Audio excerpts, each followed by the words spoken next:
Mau ke kiri, pencet tombol di sebelah kiri ya. Jadi udah nggak ada tuas sama sekali. Oke, halo semuanya, kembali lagi di Formula Hanif. Kali ini kita lagi ada di Beijing, tapi bukan di Beijing Auto Show. Kemarin di Beijing Auto Show nggak ada Tesla ya, Sen ya? Nggak ada.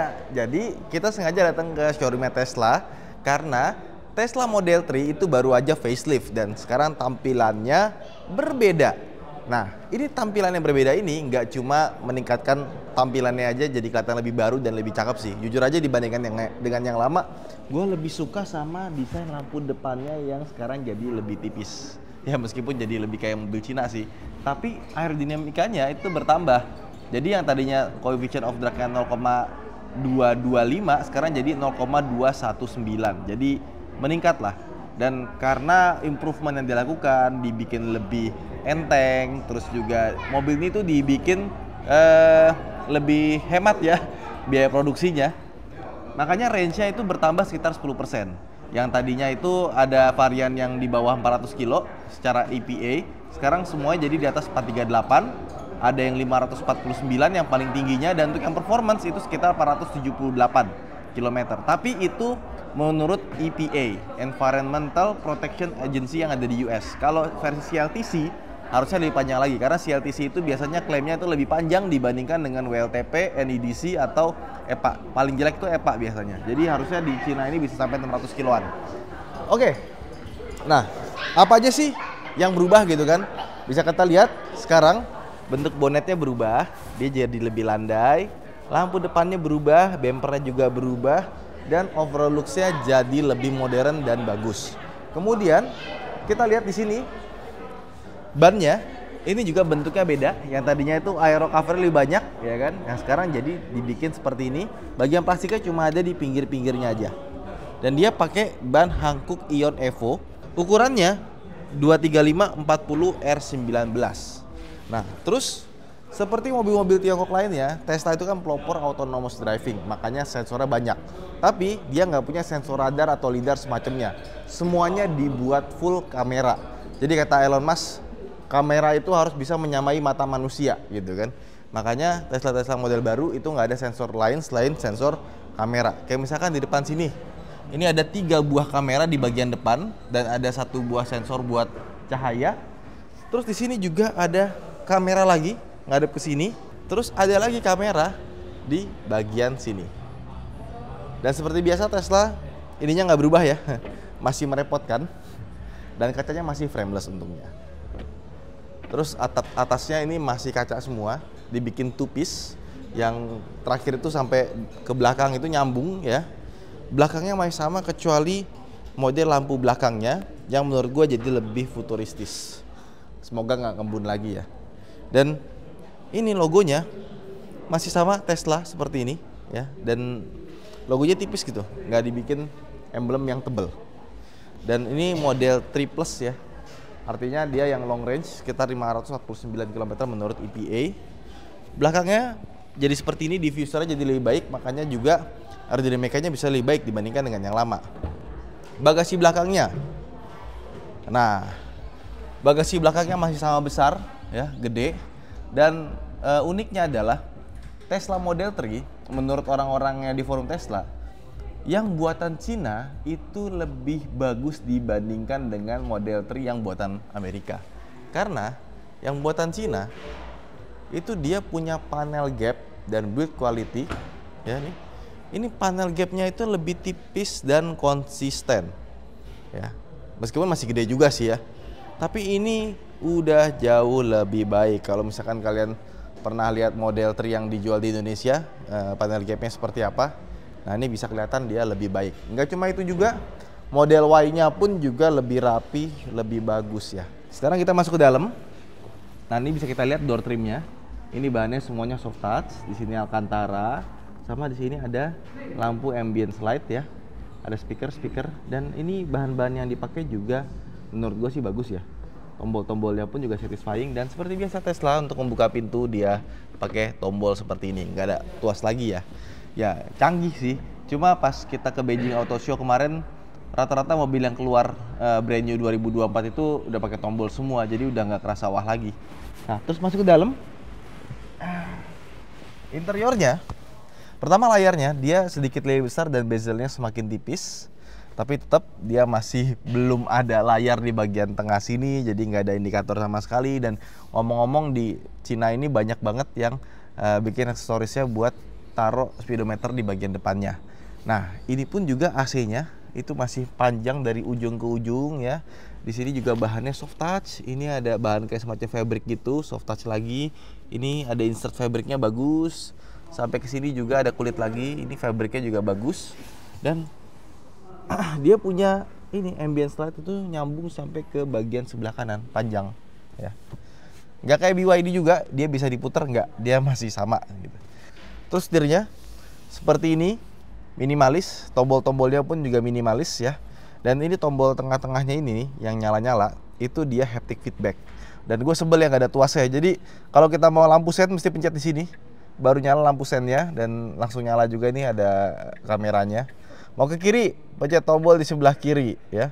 Jadi udah nggak ada tuas sama sekali. Semoga tren ini tidak diikuti oleh pabrikan lain ya, karena ya tetap aja sih kalau sen harus pakai tuas ya, pakai tombol kayak kurang gitu. Udah gitu tombolnya itu dia haptic feedback, jadi nggak bisa dipencet. Jadi kalau kita pencet yang ini tuh nggak bisa ditekan sama sekali ya. Bener-bener cuma haptic feedback doang. Ada high beamnya di sini ya. High beamnya dipencet dong. Terus kalau kita mau pass beam gimana? Pass beam nih, ya kan? Kalau mau pas high beam yang lama gimana? Ini ada buat kamera. Oke, ini ada kamera kiri kanan, ya kan? Nomor di sini untuk wipernya. Wipernya di sini. Kita pencet wiper, keluarnya menu di bagian sini nih. Kita pencet wiper, nanti keluar menu. Kita pencet di sininya nih. Ya agak menyulitkan ya. Aduh, Tesla makin hari makin aneh aja. Ya begitulah kurang lebihnya. Dan seperti biasa, semuanya full dari touchscreen ya. Mulai dari atas sini. Dan seperti biasa, semuanya full touchscreen. Mau ngunci pintu aja dari touchscreen di sini. Ya, buka. Mati ini gimana sih? Ini smooth banget sih, tapi kalau buat Tesla itu semuanya bagus ya. Ini mau pindah ke D, pencet injek rem, pindah ke D. Tapi nggak bisa, harus ada kuncinya ya. Mau mundur R ke sini. Jadi sudah tidak ada shifter lagi, shifternya semuanya dibikin digital. Nyebelin. Ya, semoga tidak ditiru oleh pabrikan lain ya. Sekarang tuh di P, ini apa nih? Sebelah kanan ada apa? Nggak ada. Cuma shifternya doang di situ. Oke, ini ada menunya, autopilot dan kawan-kawannya. Cuma bahasa Cina gue nggak begitu ngerti. Ini untuk AC-nya, ya, bisa diatur lewat sini. Ini untuk pemanas, pendingin nih, pendingin, dingin. Dan ini cuma sebelah kiri doang, ya, sebelah kanannya nggak ada. Dan ini buat ngebuka menu yang lebih banyak. Ya, ini sound volume ada di sini dan aplikasi-aplikasi shortcutnya di sini ya. Oke, agak menyulitkan memang. Tapi Tesla pelopor. Jadi kalau misalkan kalian pikir mobil-mobil Cina itu canggih-canggih, semuanya dari aplikasi dan kawan-kawan, dari layar diatur semua, Tesla sudah lebih dulu. Dan mereka ngikutin Tesla sebenarnya. Ya, tapi itu bukan sesuatu yang bagus sih buat diikutin ya. Tetap gue lebih suka tombol-tombolnya banyak gitu kan. Tidak semua harus ditaruh di touchscreen. Di sini ada wireless charging buat taruh handphone 2 biji. Terus di sini bisa dibuka, ada storage yang gede, dan ini sudah pakai velvet sama Bluedroo ya. Di sini juga bisa ditutup nih cup holdernya, jadi rapi ya. Sama di sini ada laci yang cukup besar. Ada masuk ke dalam sini, sampai ke dalam sini lacinya, sama ada lampunya loh. Kalau kita mau ngatur-ngatur, misalkan kita mau ngatur spion nih. Ini buat foldingnya dari layar ya, kita buka lagi. Kita mau ngatur spion, pencet yang ini, terus nanti kita atur dari sebelah kiri sini nih. Nah, jadi kalau misalkan kita mau spion sebelah kanan, ini kita klik di sini, dia diatur dari sini nih. Tesla banget gak sih? Terus termasuk juga buat tilt dan telescopic steering ya, itu kita atur dari sini tuh. Tuh. Harus dipencet dulu, baru bisa diatur dari setir. 2 kali. Terus ini lampunya juga dari sini ya. Ini bisa auto. Ini buat matiin power window ya. Ini yang tadi wiper. Ya, kita set di auto. Terus auto high beam mana tadi? Ini buat auto high beamnya, sama ini buat buka. Tuh. Buat buka laci itu dari sini, dan lacinya kecil banget. Anggap aja, kenapa tutupnya gitu ya? Buka, tutup. Oh, nggak bisa. Nutupnya harus manual. Tapi keras deh. Iya, suara kencang loh. Ini buat foto-foto, rekam-rekam ya. Sama ini buat ngatur kecerahan. Ini ngatur mobilnya. Ya, ini bahasa Cina semua ya. Termasuk autopilotnya. Sekarang kita ke belakang ya. Karena di belakang dibandingkan dengan model Tri yang lama, ada sesuatu yang baru, dan ini barunya signifikan. Nah, sama dia tuh modelnya flash gini ya. Cuma gue sebel kalau flashnya Tesla tuh nggak seenak yang lainnya gitu. Nah, ini kursi belakangnya. Aduh. Ya. Tesla Model 3 sih dari model sebelumnya itu udah ini ya, udah terasa lega ya. Nah, kacanya masih ada space buat gue tinggi 170, legroomnya juga jauh. Sama yang baru nih di model facelift, sekarang dia punya layar di bagian belakang. Fungsinya untuk mengontrol AC ya, atau kita bisa mengontrol audio di sini. Tuh, bisa juga ada tuh, bisa nonton. Nah, ada Bilibili ya. Bilibili itu kayak YouTube-nya tapi versi Cina. Ada apa TV gitu, Tesla tutorials. Ada game juga. Vampire Survivors, Skyforce Reloaded. Coba kita main Beach Buggy Racing. Oke.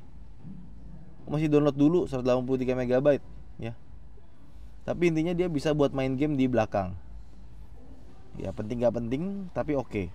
Nah, di sini ada setting buat layarnya juga, kecerahannya bisa diatur berapa persen atau mau dibikin auto di sini. Ini apa nih?